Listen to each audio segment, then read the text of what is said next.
Salut à tous, c'est Manu donc pour RCF1. On se retrouve aujourd'hui avec une petite revue un peu spéciale, puisqu'on va parler un petit peu d'électronique avec, on va faire la revue du combo CX Pro 120 de chez Coralie, avec donc le moteur, le DynoSpeed Spec 3.0, et la queue Coralie en shorty qui va avec.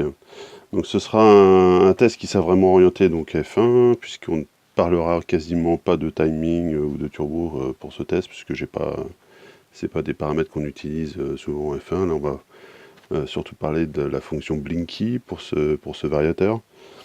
Donc ce combo CX 120, donc on a un variateur ici, je vais essayer de vous faire un petit peu un gros plan, donc un variateur 120 donc de chez Coralie avec un boîtier aluminium.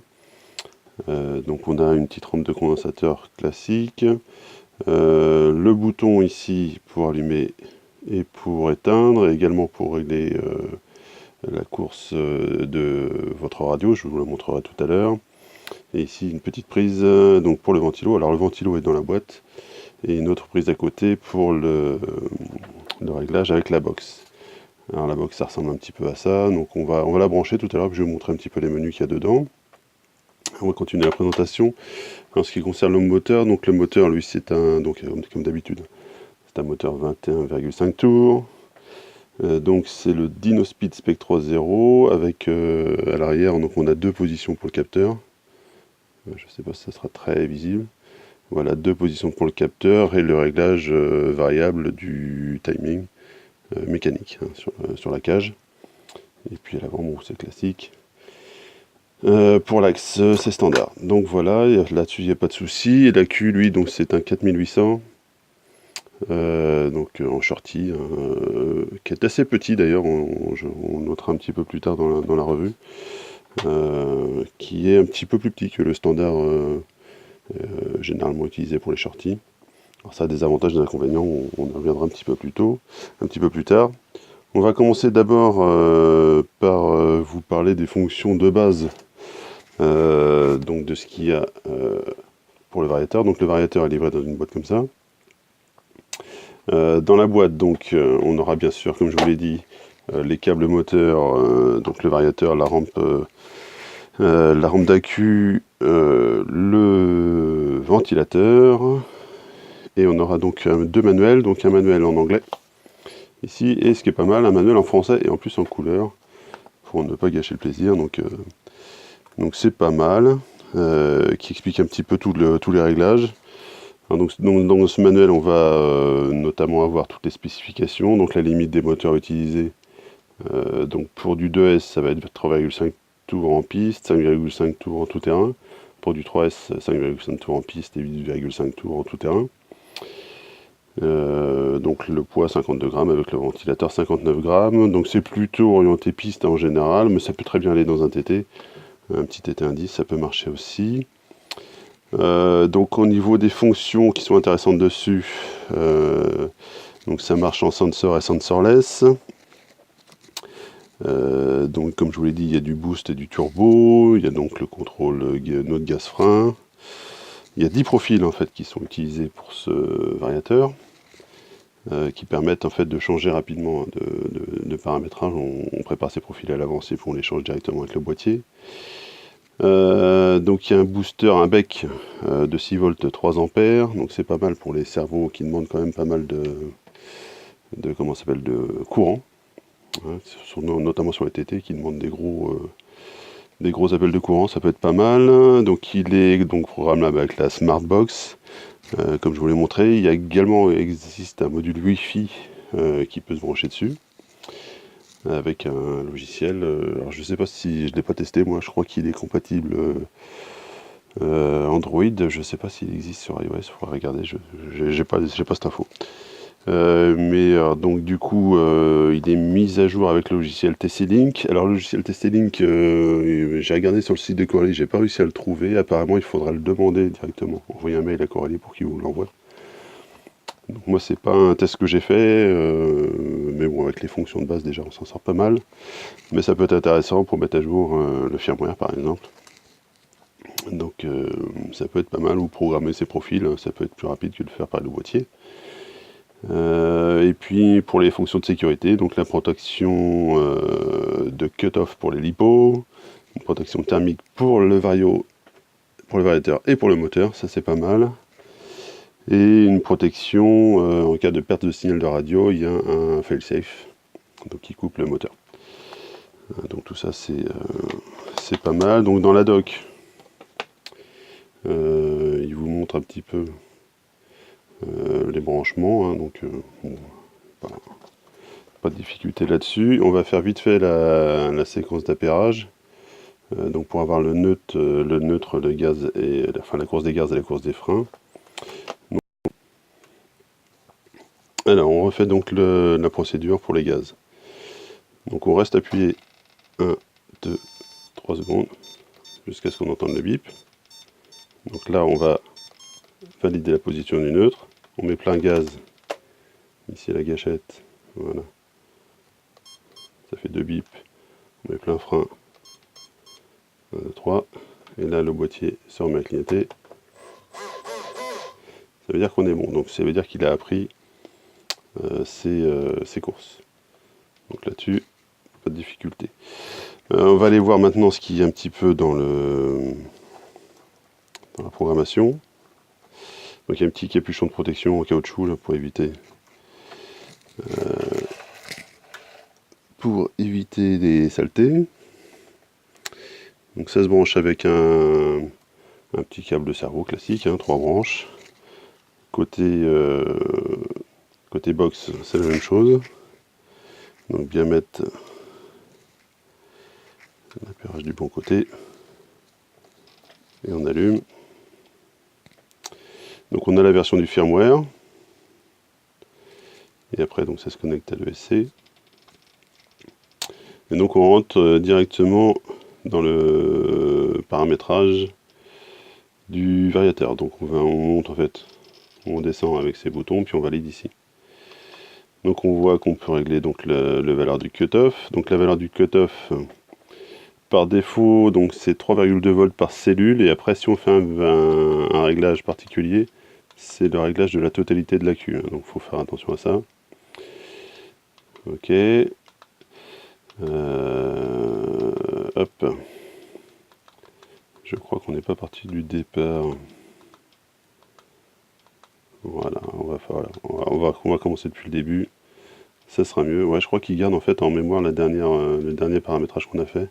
Quand on vient dessus, par exemple, quand on teste plusieurs fois, je sais pas, la valeur du frein ou quoi, ça peut être pas mal. Donc, je vous l'ai dit, la valeur du firmware. Ensuite, donc le running mode, on va avoir les fonctions, donc avant ou frein et marche arrière. Et voilà, donc forward brake, forward reverse. Donc voilà, donc ce qui est autorisé en course, c'est forward brake, sans marche arrière. On valide à chaque fois puis on fait exit pour revenir au menu précédent. On peut changer la direction du moteur, ça peut être utile par exemple si vous avez une position de moteur qui n'est pas forcément normale, vous avez besoin de changer le sens de rotation. Donc là c'est des protections de la chaleur pour le SC.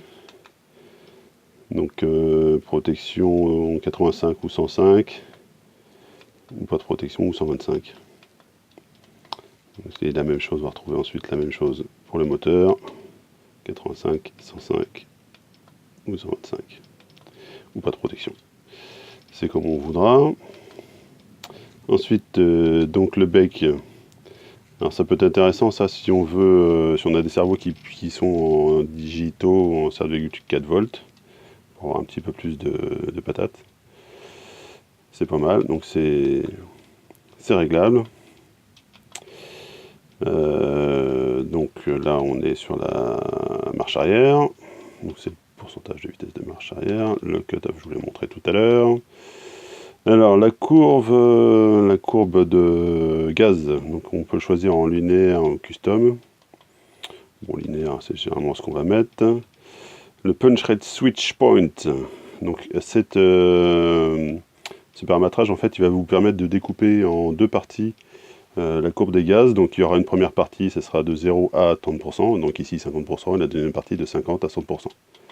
Et en fait on va voir ça ici, donc on aura un premier stage de punch, donc de 0 à 50% dans ce cas-là, dans lequel on pourra lui dire bah, je veux beaucoup de patates ou pas beaucoup de patates. Par exemple, si on veut accélérer doucement sur une piste où on n'a pas d'adhérence, on baissera ce paramètre.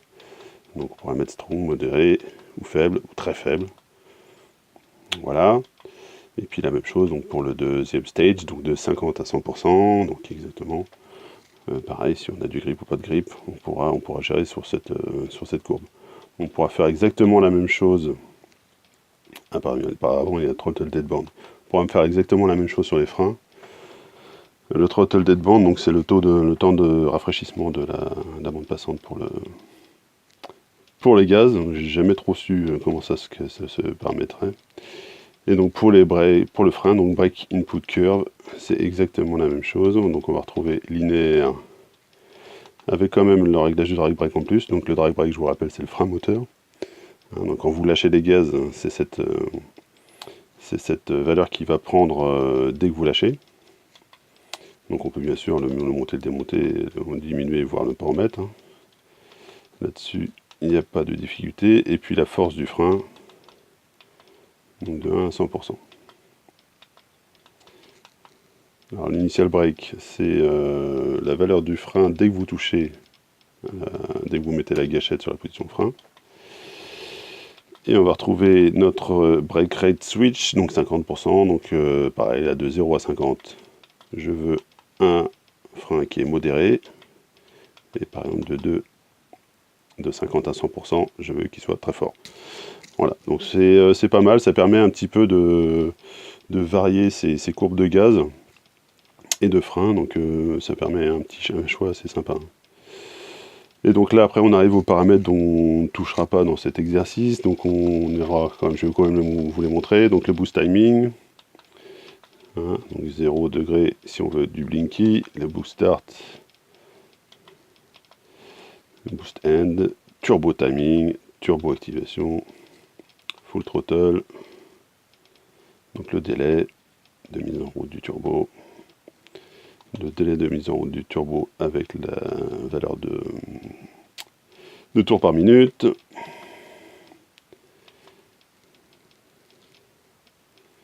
Et la courbe. Bon, alors c'est pas des paramètres que je maîtrise trop. Pardon, je me suis sorti du truc. On peut également vérifier la température du variateur en direct et la température du moteur. On peut... Alors ça, on va le voir un petit peu plus tard. Alors, je ne sais pas s'il va nous le montrer.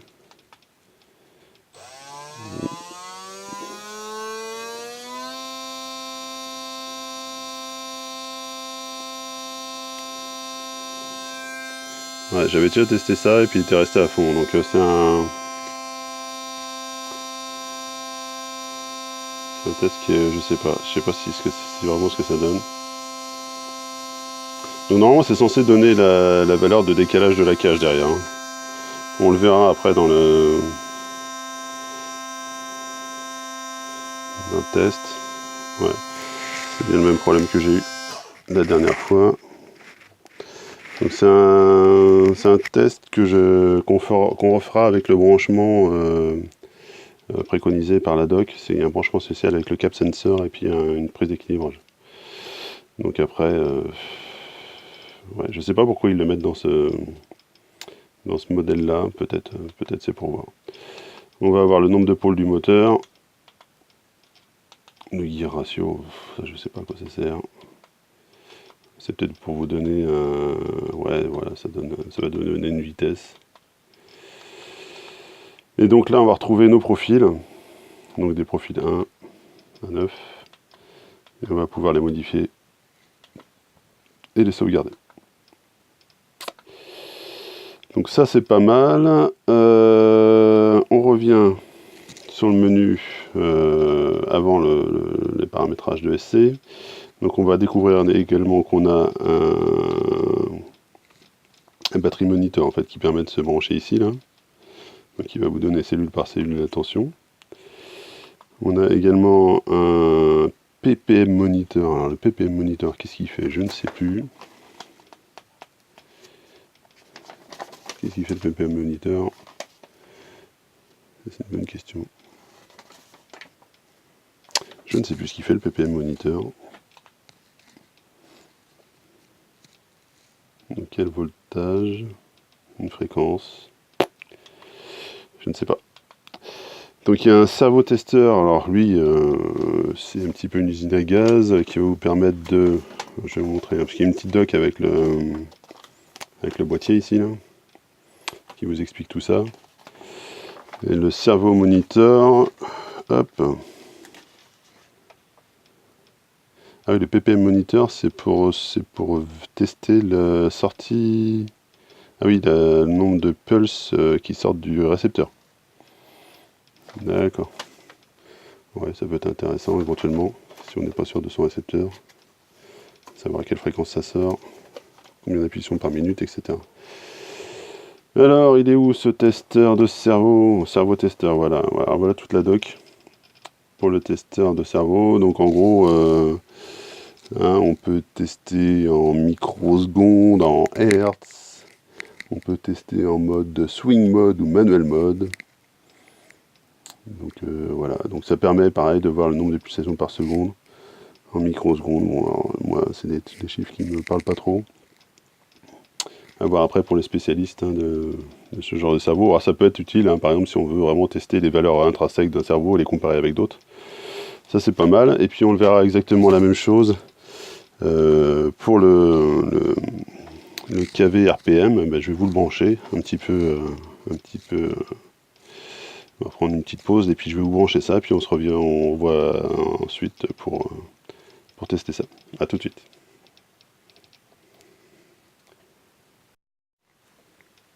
Voilà, donc on se retrouve après avoir branché un petit peu tout l'équipement.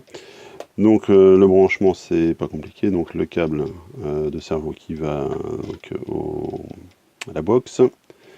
On a un petit câble sensor donc, qui va directement au moteur. On n'utilise pas du coup le câble sensor qui va au variateur là-bas.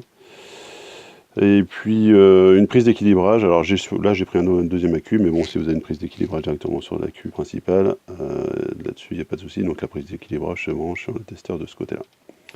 Donc ici on va lire directement, on va faire une lecture directe en fait du KV, du nombre de tours minute avec la batterie. Donc il suffit juste de mettre les gaz.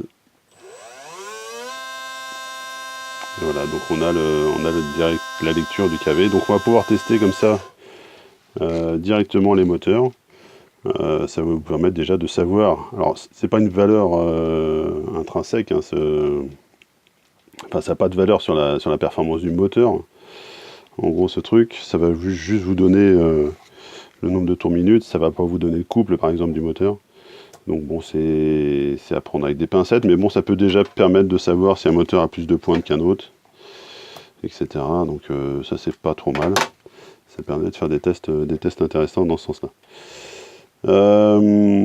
Donc 1800 kV, donc pour parler un petit peu de ce moteur-là précisément, on est dans une fourchette plutôt haute de ces moteurs. Donc c'est un moteur qui aura un petit peu de pointe quand même, mais pas trop. En fait, il n'a pas énormément de coupe. C'est un moteur qui est assez souple. Donc il va falloir trouver le bon ratio pour lui tirer le maximum de kV. Mais bon, ça se fait bien. C'est un moteur qui marche pas trop mal, mais qui marche pas aussi bien, on va dire, que les Trinity, que les PRT, ce genre de choses. Que les RP, c'est un petit cran en dessous. Bon, c'est vraiment ténu comme différence. Pour la plupart des utilisateurs, vous serez très très bien avec ce moteur-là. C'est un moteur qui marche pas mal. Donc pour revenir un petit peu sur la qualité générale de l'ensemble, après ce test, donc moi je l'ai testé pendant environ 2 mois ce Vario, donc j'ai fait des courses avec. Alors en indoor on voit pas trop de différence, ça manque peut-être un petit peu de couple, comme je vous l'ai dit. Sur la remise des gaz, on sent des fois, mais bon c'est pas un mal, du coup la voiture est un peu plus facile à piloter, donc c'est l'un dans l'autre, c'est bien adapté au F1. Voilà, le Vario lui en lui-même, aucun souci, il a pris tous les réglages que je lui ai donnés, il y a pas mal de freins. Il fait vraiment bien son office. Un 120 ampères hein, pour un moteur de 21.5, c'est largement plus qu'il n'en faut. Donc là-dessus, aucun souci. À tel point que vous voyez, il n'y a pas besoin de mettre de ventilateur en 21.5. Ça ne chauffe pas. D'ailleurs, le moteur lui-même non plus chauffe pas énormément, à part lui mettre des gros pignons, mais du coup, il n'arrivera pas à les entraîner. Donc, il va chauffer pour rien, on n'aura pas forcément un gain en performance. Petit point, je vais vous sortir la batterie pour vous montrer quelque chose. Donc là, c'était sur mon châssis LM, mais bon, c'est pareil en F1. C'est le même principe. Alors la batterie L, donc c'est un, comme je vous l'ai dit, c'est un shorty. Hop, je vais vous mettre à côté. Vous allez voir la différence. Alors il y a 4 prises, donc 2 plus 2 moins. Je n'ai aucune idée de ce que ça peut servir. C'est peut-être un positionnement par rapport à des montages d'accu. Ça permet peut-être si vous avez un passage de, je sais pas, d'une barre de carbone qui passe par-dessus, ou du scotch, ou des trucs comme ça. Hein, ça va peut-être vous permettre de jouer avec le positionnement des prises. Bon, c'est un plus, de toute façon ça coûte rien, aucune difficulté là-dessus. Donc 4800 mAh pour cet accu. Je vais vous mettre à côté, voilà, le Gen 6 que j'utilise. Hop, et vous allez voir tout de suite en fait qu'il est légèrement plus petit. Alors, ça joue pas à grand chose, hein, c'est vraiment ténu ici. On va voir en fait qu'il fait en gros 2-3 mm de moins en longueur. Et ça joue quand même malgré tout un petit rôle en fait dans le positionnement de l'accu, notamment dans les X-rays, puisqu'il va avoir un petit flottement. Donc il va falloir le fixer soit par-dessus, soit avec du scotch, pour qu'il ne bouge pas trop. Là où la position standard du coup permet de. Enfin la taille standard lui permet de bloquer hein, sur les bloqueurs d'accu derrière. Donc voilà. Bon après, pour du 4800, franchement, ça marche très très bien. Et je pense qu'il est même un petit peu plus léger. J'ai pas de balance là sous la main. Je pense qu'il est un chouïa plus léger que le Gen 6 qui est en 4006. Et il délivre vraiment bien au niveau patate. Rien à dire. Il y a des C. Ça on voit donc là-dessus. Là-dessus aucun souci. Voilà, je crois qu'on a été à peu près complet sur ce test. Donc si vous avez des questions, n'hésitez pas à nous en faire part dans les forums ou sur les commentaires de la chaîne YouTube, pourquoi pas, ou même sur notre page Facebook. Je mettrai les vidéos hein, sur les 3-4 supports. Et puis on se retrouve une prochaine fois pour un autre essai. Voilà, je vous dis à bientôt. À la prochaine. Salut!